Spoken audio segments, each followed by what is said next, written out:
program webinar series. We are here with Miss Olivia Pite, who is a licensed therapist based in Colorado, who's been with Meru Health for about 2 years and also maintains a private practice.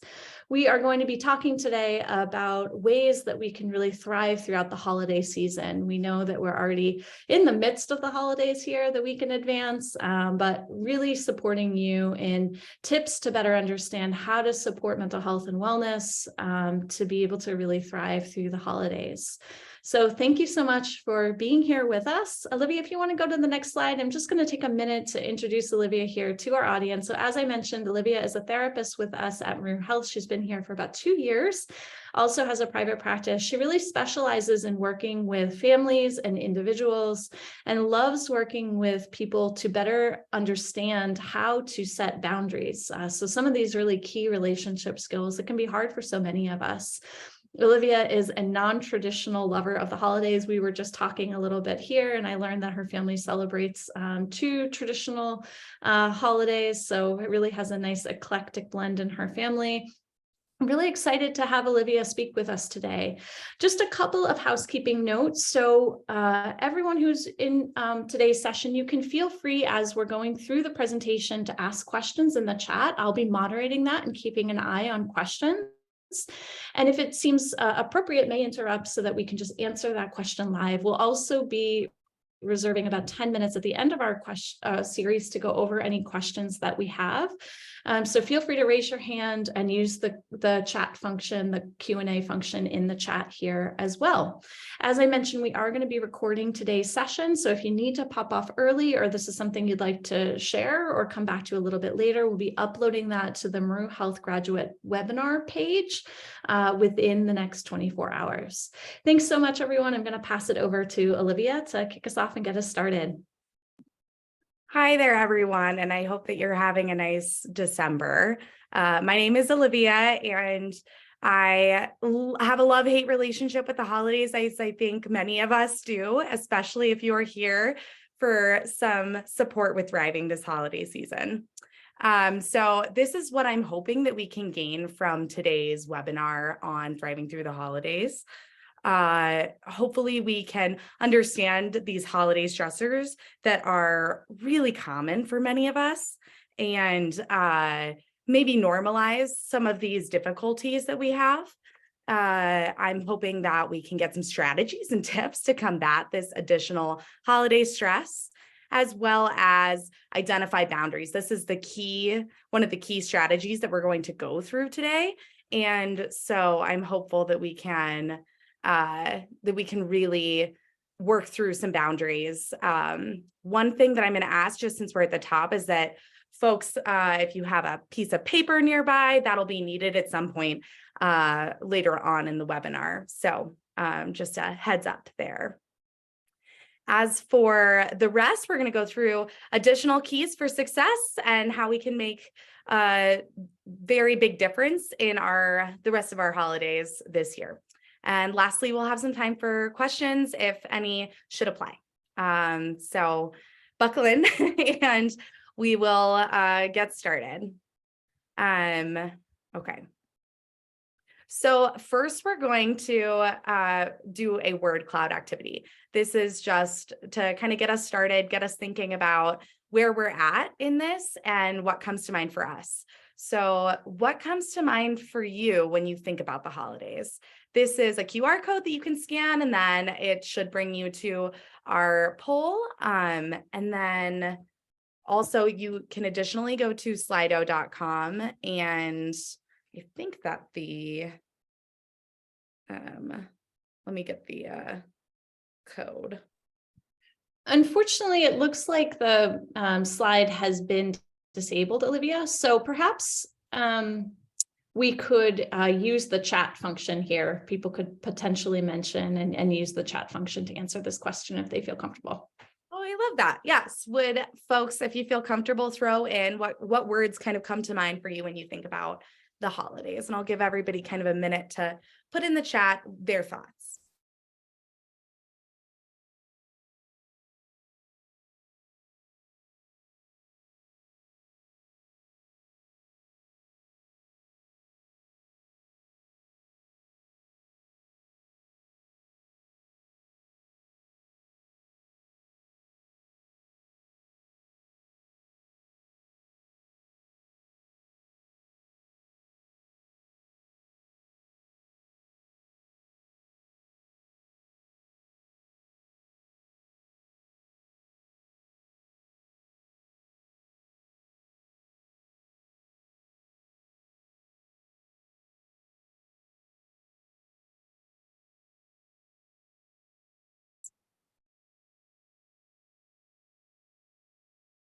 All right. So it looks like for some folks, they're putting in expectations, fun. Oh, it looks like the chat is disabled. Did we get that? Let's see. Sorry, everyone. I'm working on that behind the scenes, so we'll make do here. Perfect. Definitely time with loved ones, reunion of people, family, fun, and expectations. All of those things kind of come through. One of the things that I was thinking about was stress and the financial strains that can come with the holidays. So I think for so many of us, there are amazing things that the holidays bring, and then there are some really difficult times as well. So the top holiday stressors that I was thinking about when I was brainstorming this and through discussing with colleagues, as well as clients and participants in the Meru program, some of the top holiday stressors include loneliness, family stress, social stress, emotional strain, and then some work challenges as well. So knowing that our polls aren't quite working, technology never goes as is planned. I want you to think about which ones resonate for you as the most challenging. Okay. So I was reading through David Sedaris, this wonderful essayist, around the holiday season. I love to read his work, and he appears on various podcasts from time to time to read his essays. But this quote is from his book Holidays on Ice, where he details the experience of being a mall elf. And he said, "It makes one's mouth hurt to speak with such forced merriment," which I thought really captured some of my feelings and some of my friends and colleagues' feelings around the holidays at times. So going into loneliness. Something to think about is, do we frequently feel like our expectations are going unmet around the holidays? Do we feel emptiness? Are we feeling ourselves comparing our life with those around you? I think that it can be really challenging to experience a time when there are expectations that you'll be with people. That's what the media sort of portrays. And then we get into that time of year and it doesn't feel that way. That's not our experience at the very least. And some of us often experience sadness around the holidays. So one thing to put out there is that if, for instance, we had something really hard happen or we had a significant loss around a certain time of year, having it fall near a holiday or on a holiday can make things even more challenging and can leave us with feelings of sadness, grief, and loneliness more often. So these are frequent experiences that many of us do have around the holidays. Additionally, some of us don't celebrate the holidays. And so this time of year can feel really lonely because we aren't having the same cultural experiences as the majority of Americans, or we don't necessarily have the same traditions. So that can feel isolating as well and challenging. These are all fairly normal feelings to be experiencing. Next, with any sort of family engagement, often also comes family stress. How is this person going to react to that person? How am I going to react? I think kids feel a lot of pressure put on them. So whether you have kids in your family, whether they're your children or you're the aunt, it can be tough sometimes to see that stress being put on parents and on caregivers. So I think many of us experience these feelings of overwhelm, exhaustion, burnout, and even anger and irritability following family engagements, which can feel like a real letdown when our expectations are higher than maybe what is accurate. And dealing with all the personalities can be a real challenge. So I think it's important to put it out there that many of us enjoy and love our family, and two things can be true. We enjoy and love them, and it is stressful to host them. Next, many of us will experience social stress. So I already mentioned this earlier with our topic on loneliness, but celebrating different holidays, having different faiths, not celebrating anything at this time of year potentially can feel challenging to feel included in your social world. Sometimes there's pressure to exchange gifts or celebrate in a specific manner. For some people, the holidays are a time where they really get out and do a lot of things, and there's a lot of hustle and bustle and a busy social calendar, and all of that can lead to burnout and feeling overwhelmed. And sometimes having not so busy of a schedule, maybe you just moved somewhere, maybe you have made some different decisions in your life, some boundaries in your life, and you're noticing that your calendar isn't as busy as it was in previous years. That can also cause some social strain and feeling a sense of letdown around this time of year. And then the emotional strain of this time of year can be a lot as well. So there's the pressures of this time of year. There are the expectations, of course. And, with all of these competing priorities, we may feel more easily triggered, a little bit more irritable, like maybe we're on more of a hair trigger, trying to get things into the oven, trying to get everything cooked, trying to get the house clean, trying to get the kids dressed, or trying to get ourselves out the door when we feel really tired. It's a tough time of year, and it can remind us of tough times in the past, but we may not have the same supports. We may not have the same resources. Maybe our therapist is taking time off in the holiday season. So all of these things can make it really challenging to feel all that pressure to feel happy. On top of that, this all kind of comes together with the end of the calendar year, some challenges at work, things feeling really smushed up in a short amount of time, trying to get things done before January 1st. And on top of that, taking off time. Maybe you aren't taking off time, but colleagues are, which makes things a little trickier to get things done. Annual reviews are around this time. And so, meeting with bosses can produce some feelings of anxiety. Goal setting and holiday parties create additional work challenges that can make this time of year feel a little overwhelming. So I've sort of laid out for us the various problems, things that feel challenging for us. And I'm not going to just, leave it there and validate that, yes, these things are hard for most of us. I'm also going to give us some tips on how we can slay the holidays. And I can't resist a pun, so I apologize to everybody. So for the skills, we are going to start with intentions. So seeing how setting intentions can make a difference in how we manage these stressors.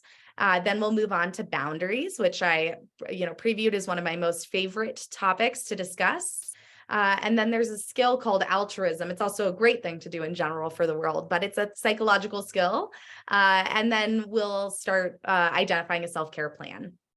So if you haven't gotten, a pen and a pad, or even another browser on your computer, this might be the time to go ahead and sneak off and grab it.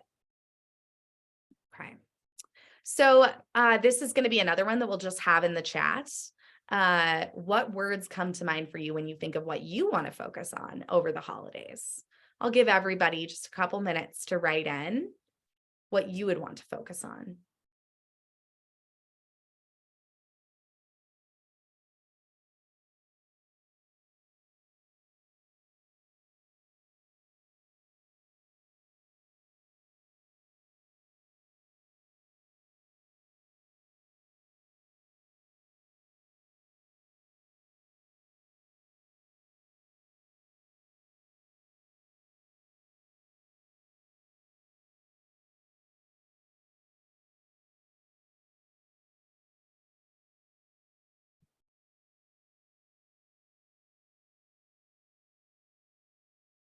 Just a minute more.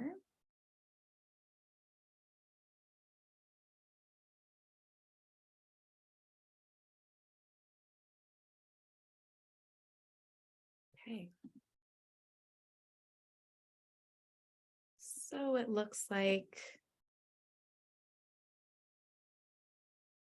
see.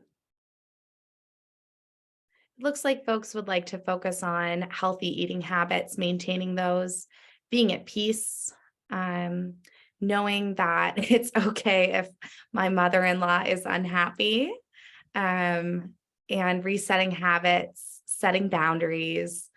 I don't want to do stuff I don't want to do. Sending cards to everyone I know, buying gifts that don't feel authentic, cooking 1,000 dishes. Oh my gosh, I relate to that.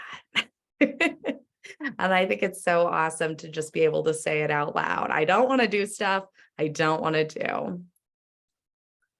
So now, if on that separate sheet of paper or in a note on your computer, a different, maybe a Word document, take a moment, and I'll give everybody a couple minutes to do this, to identify 3 practical ways you can make that intention come alive this year.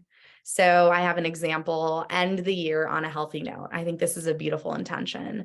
So some practical ways to make this come alive might look like exercising 3 times a week, do special exercises on those holiday days, prepare yummy seasonal foods, practice meditation daily. And that's sort of the practical ways that I'll make that come alive. So I'll give everyone a couple minutes to write down their intention and their practical ways that they're going to see that intention come alive this year.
Okay.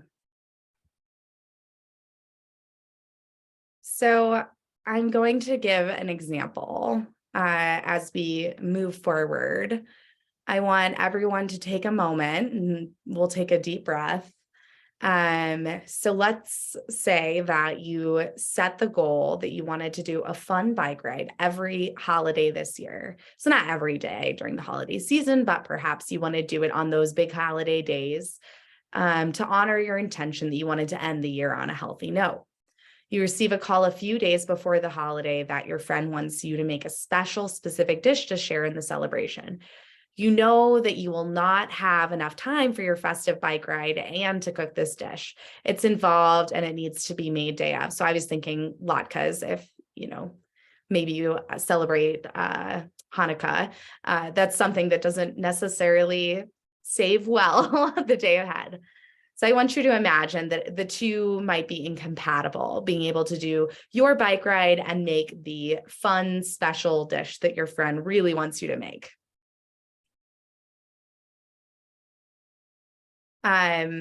So I love this quote from Dolly Parton to put things into context. We cannot direct the wind, but we can adjust the sails. So sometimes it's about responding to the things in our life that are not within our control in a way that puts things back into our control. And so with that, we are going to discuss some boundaries. This is a quote that I'm going to say again later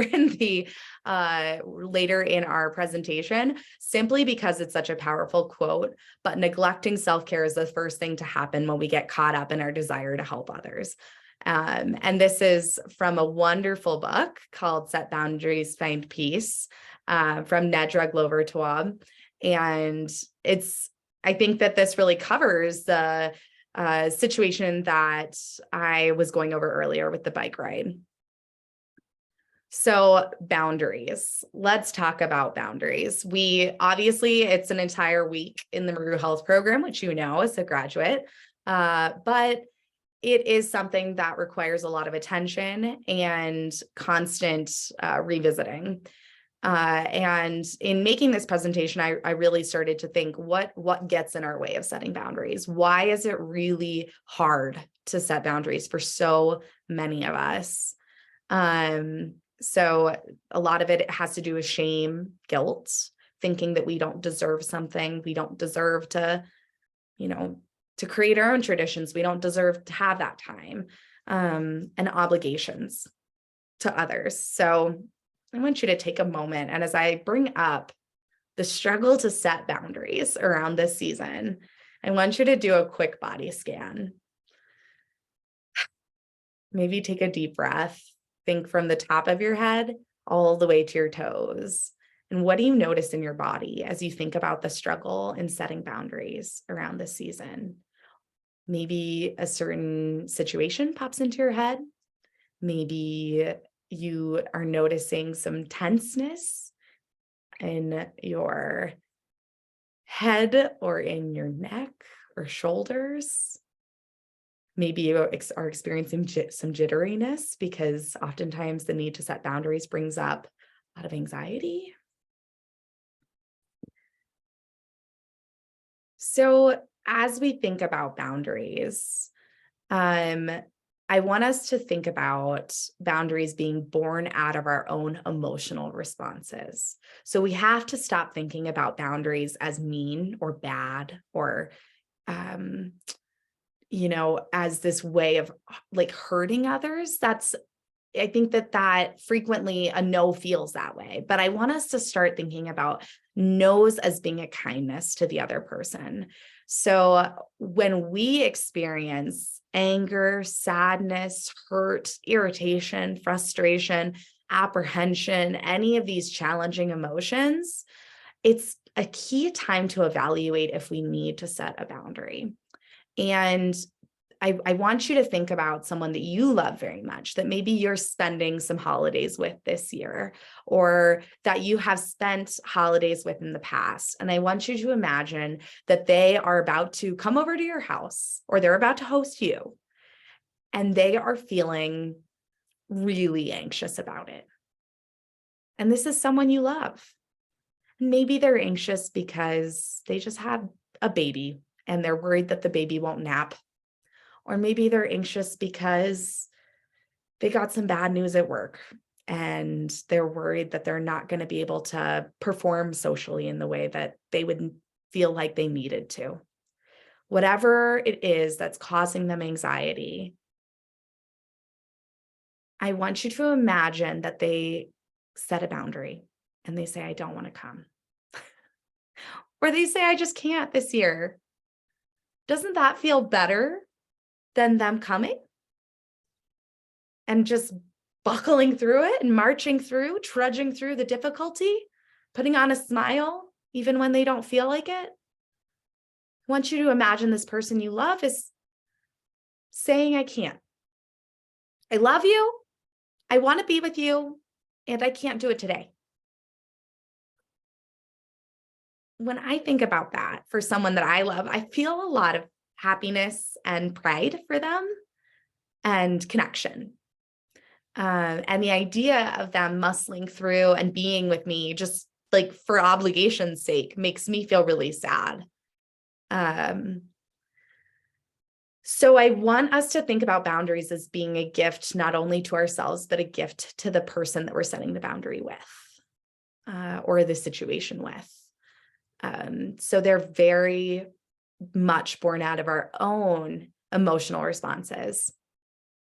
So I'll kind of turn to another part about boundaries, which is that they are personal and unique. Not everyone will have the same boundaries. Some of us will spend a week over holidays with our in-laws, or with our parents, or with our sister, or with our brothers, or with friends, and we will love it. We will love every moment of it. I think a lot of us aren't in that camp. And so we have to have our own unique boundaries. And some of us can handle seeing our family, but not staying in the same house with them. Some of us can handle having one meal with our families around the holiday season. And some of us would prefer to do Zoom calls. And some of us are not seeing certain people in our circles this holiday season because of personal and unique boundaries. And these have to do with the unique relationships that we all have. So I want you to think about that too, that what you are going to experience this holiday season is entirely different from what I will experience. And as such, we are going to have very different boundaries around choices that we'll make. So this is a key question that I want us all to be thinking about when it comes to boundaries. What is within my control about this situation that would give me peace? And hint, hint, this reminds me of the worry mace. But yeah, thinking about what would give me peace, because our emotions are our responsibility. So what could give me some peace about this situation? All right. So returning to our example, this just kind of goes through. You wanted to do the bike ride in order to honor your intention. You receive a call. Hey, can you make the latkes this year? You're always so good at it. You know that that's going to cut into your bike ride time. What advice would you have for someone else in this situation? And how could you give yourself some of that good advice? So what would you say to somebody else? I think sometimes we're much better. We've talked about this before in the Meru program. Some of us are much better at offering compassion to others. So what compassion would I offer to somebody else? And how can I give myself that good advice? Okay. Now we're going to make this real for ourselves. I want you to, on that separate sheet of paper, on that notes pad in your computer, I want you to fill in the blanks. What I hate most about the holidays is, and you can write down a laundry list. Emotions I experience. So what is this bringing up in me? What I can control about that is blank. So this is going to give us a good place to start with boundary setting. I'll give everyone a few moments to get down what they need to get down.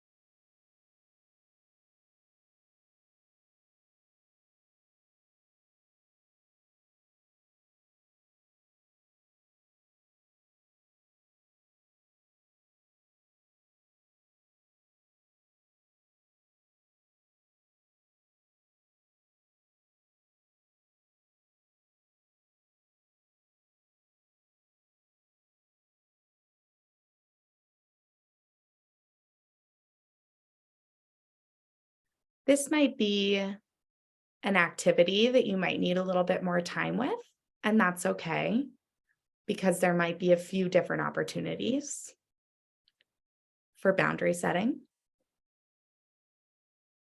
But I'll give you another minute or so.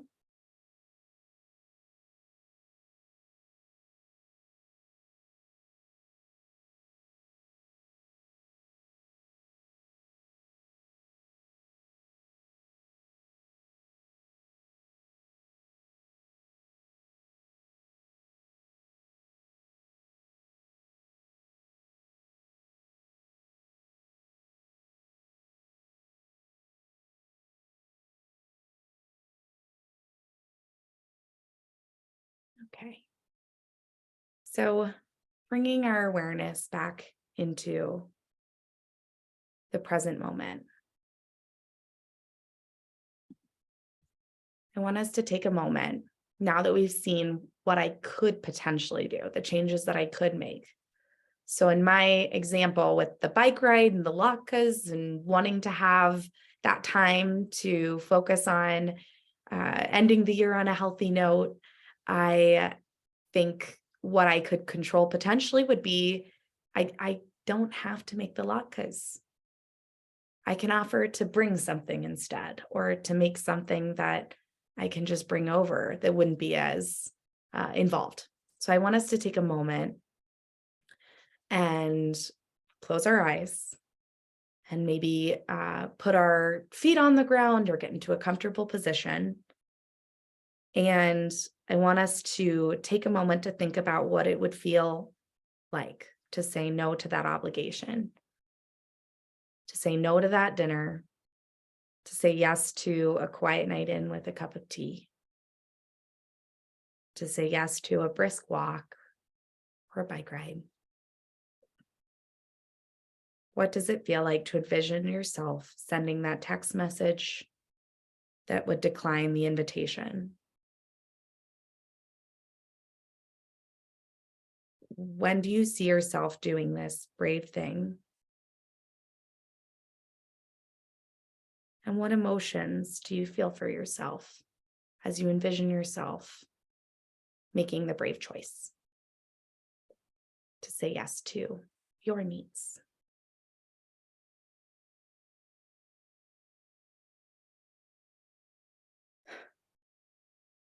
So now bringing your present attention back into the moment, taking a deep breath with this vision of ourselves, we can move forward into the next tip or key skill to review.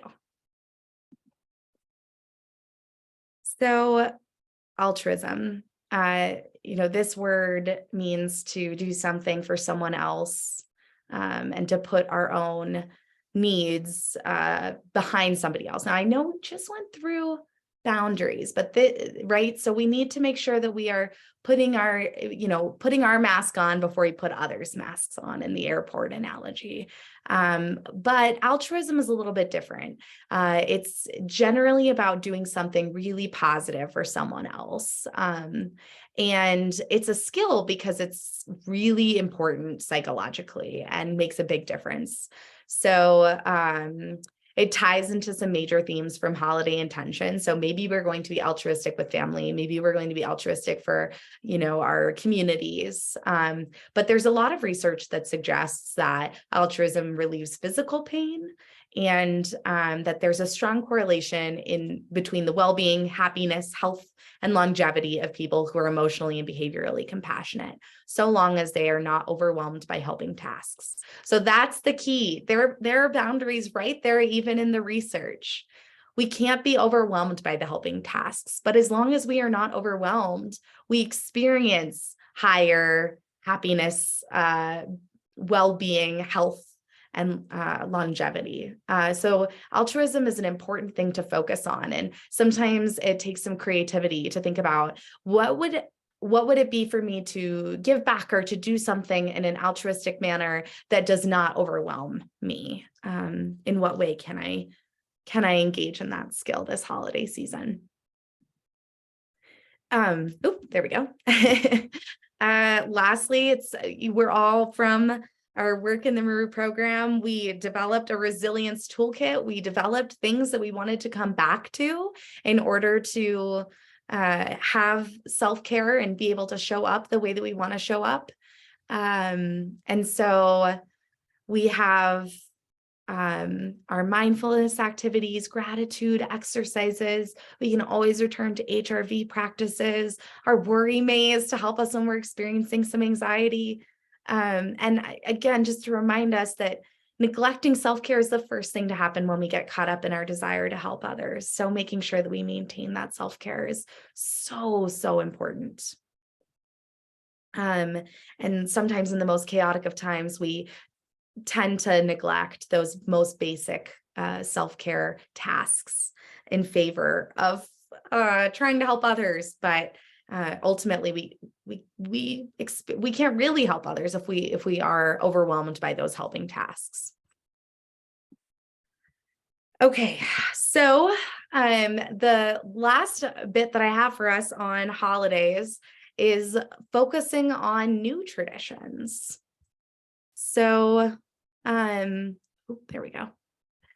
So we can create new traditions as part of our holidays. And I think that getting out of the idea that everything has to look a certain way and focusing more on what we want, right? I remember that comment earlier. I don't want to do stuff I don't want to do. And I think, okay, let's come up with some new traditions that sound actually fun. So some of these can be more inclusive traditions. They can honor the changes that you've made in your physical and mental health, and they can be more fun.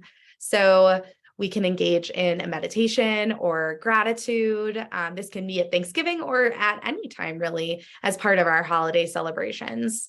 I really love this. It's called a Grinch agreement with family, friends, coworkers, that no one's going to get each other gifts. We have a lot that comes up around this time of year. It's very chaotic. So, finding these people that are willing to go in on a Grinch agreement and not just buy each other, the same gifts over and over again, makes things a little bit more fun. And I think that there's some holiday spirit to calling it the Grinch agreement. Volunteering with a local organization. This is, an amazing thing to do. And it comes back to that skill of altruism, of focusing on what we have to offer. Participating in a holiday 5K or a yearly hike, or even some meditation outside. If it's not going to be below freezing this weekend for you, that might be a fun way to bring in the holiday and do something different. And then this is one of my favorites, is giving yourself permission to serve a lazy holiday meal and enjoy being a bit of a rebel. So for one of my holiday traditions, we have breakfast for dinner, and breakfast for dinner is much easier to make than, some of the holiday meals that we have made in the past. So I am a big fan of giving the lazy meal and having it be kind of fun. I was participating and, learning about different cultures and how they celebrate the holidays. And around this time of year, many Japanese families order KFC. I love that, right? How fun is that? The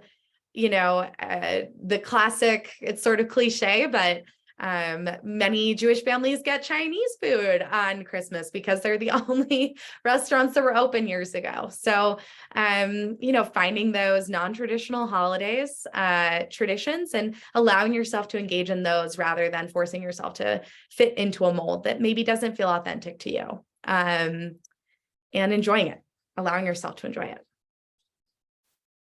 Okay, so now we have some time for questions. If anybody has questions or would like, we can go ahead and do that. Sorry, here we go.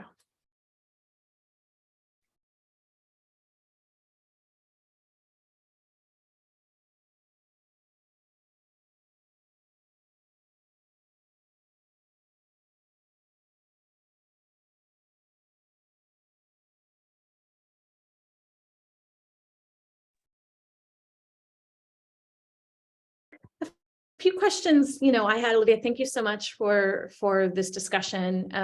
I was really trying to sort of take some notes around boundaries, recognizing that some of the things that can get in the way for me being able to communicate boundaries myself was just like emotions, like fear of what it means to set a boundary, how that would be perceived. So I definitely appreciated that discussion a bit, and really helping us think through and exercise and workshop and how to communicate a boundary. Really important. A question for me that I wondered about, it's if you have any tips for how to negotiate or like disagreements in the family. So for example, if family members really don't agree with some of the values or the things like the traditions, like the non-traditional traditions that you might be setting, how to negotiate and talk about disagreements in the family that may be coming up in such a charged holiday season.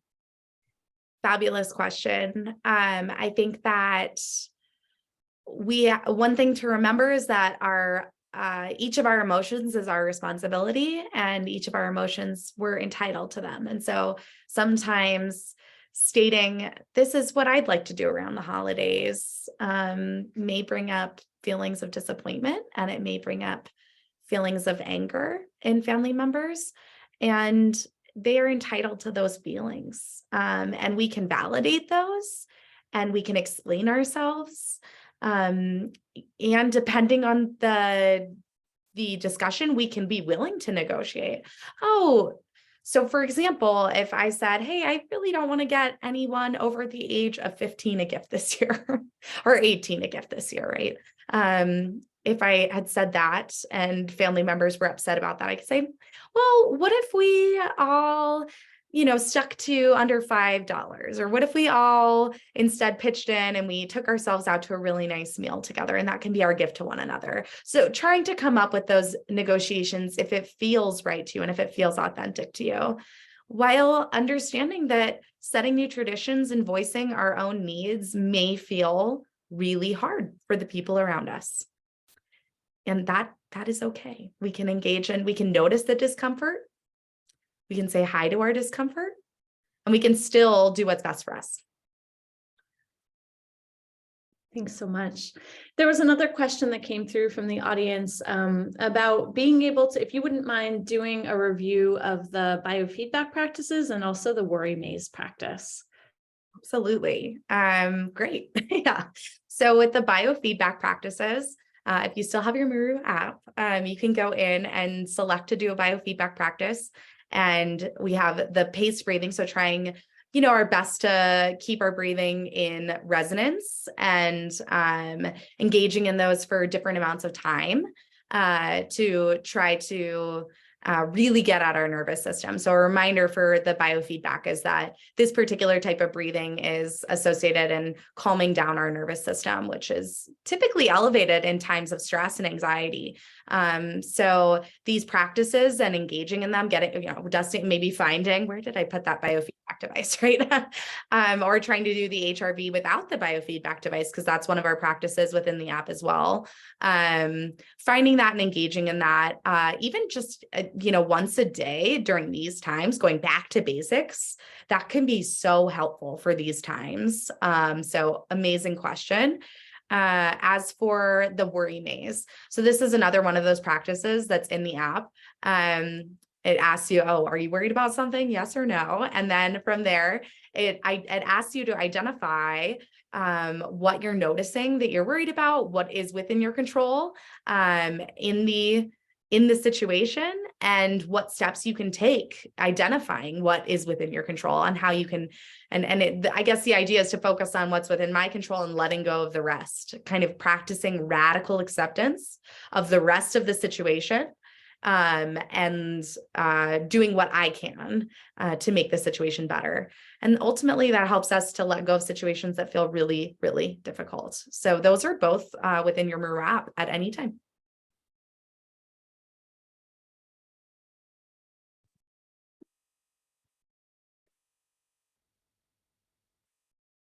Nice. Any other questions that are coming up from the audience? And just a note to those of you who might be interested in the practices that Olivia mentioned, if it's been a while, you may need to update your Meru Health app. So you can do that by going to the App Store and update it. And that will update any updates that our development team had made. So you're sure that you're working on the most current app that is available, so you can go back to those practices. Any other questions that are arising from the audience before we wrap up and see each other again for the graduate program in the new year?